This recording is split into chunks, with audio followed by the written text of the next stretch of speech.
Okay, so like, who saw that coming, hey? Nintendo announced a new Nintendo Switch, and it's the Switch OLED model. I just thought I'd do a quick video running through my thoughts on it and telling you what I think about it. So let's jump in. Right, so like I just said, it's going to be a pretty kind of off-the-cuff video. I've got a load of notes here that I just kind of I want to kind of just touch upon a few things about this new Switch model. I think I'm going to say the word model a lot. But yeah, here's what you need to know. I mean, I know you don't come to me for news and stuff, but Switch OLED, it's out in October. It's $50 more than the existing Switch, which I think, to be honest, is a bit like not surprising, but at the same time, I think they could have done with just having this be the new model. I mean, because it's quite a minor upgrade, as I'll get into. I don't know if I think they should have just kind of just swapped it out for the existing $299 model. However, on saying that, they don't need to, because the Switch is still selling like hotcakes. I mean, so yeah, it's out in October, $349. The existing Switch sticks around at $299. But in terms of what you need to know, it's got a OLED screen. It's 7 inches across, so it loses a little bit of the bezel on here, gets a little bit smaller. But it's the same in terms of like its hardware inside. The Nintendo confirmed to The Verge that it's got the same processor. It's not like got any beefed up kind of capacity in that regard. It's just got a nicer screen for handheld play, so it'll still work with all your existing Joy-Cons and things like that, which is nice. I think there's a bit of a fear that whatever they might do might move away from being compatible, but I didn't think that was going to be the case. So that's cool. Beyond the OLED screen, it's also got an improved kickstand, and it looks really, really nice actually, the new kickstand. However, it's not hard really for them to improve on what came before it, because I mean, that doesn't take much beating, does it? But I will say the new kickstand looks really, really, really nice. If you're familiar with the Microsoft Surface line of like laptops, they've got this really, really nice hinge, and it kind of looks akin to that. So I'm pleased to see that. That was one of the kind of things that always kind of cropped up on a survey I run in terms of what people think about the Switch, and people always say, "Oh yeah, the kickstand, oh, it needs improving. It's terrible. It's terrible. It's terrible." They also noted that the new Switch OLED model has enhanced audio, and it's kind of tough to know what that means until we kind of get it in our hands and we can test it. But that is one of the kind of things that they touted. However, talking of audio, the new Switch model won't have support for audio like Bluetooth audio, which I'm really, really bummed out about, because I use the AirPods Pro quite a lot, and I would love to have been able to use them with the Switch. And I know there are like options out there for like adapters and things like that, but I think that it should be native, especially now in 2021. So back in 2017, I mean, I know wireless headphones have been a thing for ages, but back in 2017 I kind of gave them a free pass on that, and you know, thought, oh well, that will come in the future. But for them not to have wireless audio support in 2021 is just baffling to me. I mean, it's wild. This really is a minor revision. You know, it's one of those things that you'd expect as a standard feature now, and it's still not there. So a bit disappointed in that. I think that would have probably swayed me to pick one of these up, but right now I'm still kind of like not really taken with it. We shall see. Yeah, AirPods, like the Apple AirPods I use, they first came out in like 2016, and like the Vita, which also had an OLED screen by the way, came out in like 2011, and that had Bluetooth audio support. So just seems they're dragging their heels. And I know like Nintendo's thing is to like use kind of like older technology, and like they're slow to adopt new technologies, so it's no surprise, but it's also really, really disappointing. Just kind of talking to the kind of surprise here, before E3 there was a load of chatter around the new kind of Switch Pro, as people were calling it back then. Loads and loads and loads of like rumours and like reports ahead of E3 saying that this is definitely a thing that's coming, and these were really well sourced reports, and like from respected journalists kind of corroborating each other and stuff like that. So for this to kind of, the story was it was going to be like an OLED 4K DLSS, whatever that acronym is, machine, and today we've got the OLED machine but not the kind of 4K enhanced capability side of it. So it's kind of like half the story here, and it feels, I'm not saying that those reports were wrong, and I actually don't think they were. I just think the other shoe hasn't really dropped yet on this story, and there may be more to it, which will come to light in the next year or two, I don't know. The Switch Pro, you have to remember, has been rumoured for ages. The Switch came out in what, 2017? The Switch Lite came out in 2019. 2019. And back then in 2019, people were suggesting that, oh, we're going to get a Lite and a Pro at the same time. We got just the Lite, and now 2 years later again, Nintendo are updating the hardware yet again. So there seems to be some cadence to Nintendo's release schedule here, the release cycle for the Switch as a platform.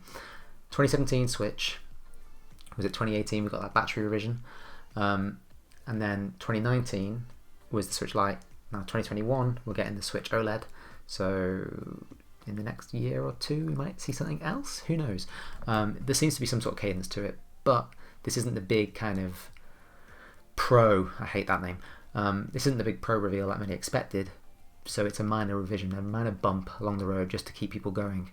And I think if you haven't got a Switch, this is actually a really, really compelling kind of entry point, because it's got a really, really nice screen and it looks great, and it's still, you know, the Switch has got such an amazing library that this machine is worth getting into, no matter whether you pick up the Lite for $199, the OG one for $299, or this refresh one for $349. You've got options now, and depending on your price point, sensitivity, and what features are appealing to you, I think you've got a good kind of range now to kind of go in and grab one. So it's nice to have it, but I think for those with a Switch, it's not really that compelling a proposition. I mean, I've still got my original launch day Switch here, and it works fine. So I've got no real reason to want to upgrade. And I think the problem with this OLED model, although I'm happy to see it, is that it doesn't really appeal to, it kind of seems at odds with itself, you know, because the dock in the new model has a LAN adapter built in, which appeals to those who play docked.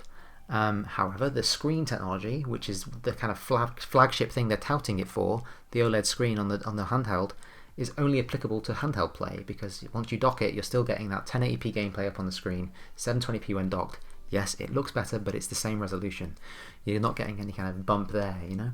So it seems like it's at odds with each other, because for docked play, you know, yes, you're getting this feature that's nice to have, but it's not compelling enough a reason to go out and get one, is it? You're not going to go out and buy the Switch OLED model just because it has an Ethernet. There are other ways to get around that, if that's your kind of sticking point.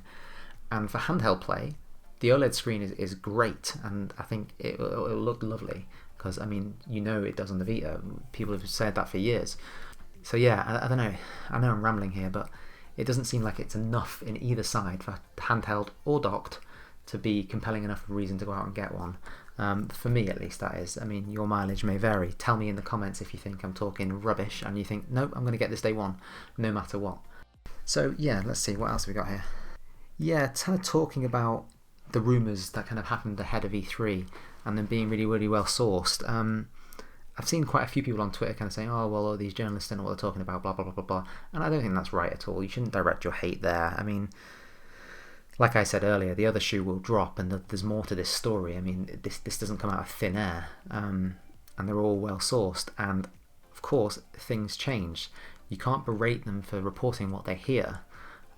If plans change and directions change, that's fine. You know, reports are just that. They're reports of what's been heard, and nothing's official until Nintendo says it is. And Nintendo hasn't said anything until today. And now we know what their plans are for the next year or two, and that's fine. So yeah, don't get mad at journalists. They're just doing their job. I think is probably what I'm trying to say. And speaking to the reports of like a 4K big DLSS kind of upgrade, all of these reports did kind of tout it, well, not the report so much as like the kind of Twitterati that kind of beefed it up and made it this bigger thing than it is. When have Nintendo ever released a major kind of big hardware revision for their, you know, they always do like little kind of small tweaks. There's kind of little or no history of them doing like significant hardware changes mid-cycle. I just think it's interesting that this whole thing leaves a big question mark about kind of what this means for the kind of Switch refresh cycle.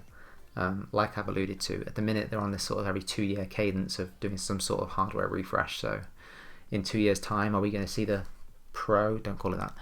And then we'll know what their kind of future holds. I hope so, because that kind of pushes the life of the console further out. And I honestly think, I mean, if Nvidia are still pushing out these Tegra chips and there's still support for the kind of technology, pushing the support for the console for as long as possible is great in my mind. And it keeps it backwards compatible and things like that. And the hybrid nature of the Switch is so appealing. I mean, no one else is doing it, so Nintendo have got the market to themselves. I don't know. I did say this would be a ramble, and rambling I am. So yeah, I mean, overall, I think there's very little reason to upgrade if you've already got a Switch. It looks nice, and I think the hardware changes, like the curved edges and stuff, are nice to see. It's not appealing enough to me personally. It's not the Switch kind of that's going to make me upgrade, especially when mine works fine. But it's nice to see them kind of expand the lineup and diversify it and add different price points and feel confident enough that they can put out these extra kind of tweaks. You know, if you look at the iPhone lineup, for example, you know, there's the Mini, there's the Pro, there's the 12 regular, there's the 12 Pro Max. They've got many different variations to kind of fit different people's kind of habits and lifestyles and preferences, and that's exactly what they're doing here with these 3 now models of the Switch that you can pick up. So nice to have, just not enough of an appeal for me. One thing that I did see on Twitter is that people are like, oh, what do we call this new model? Because it's the Switch OLED model, which is a bit clunky to say, but people are just calling it the Switch and OLED, Switch OLED, SWOLED. Anyway, I just thought that was amusing. Out in October, $349. Let me know what you think. I'm going to stop talking now.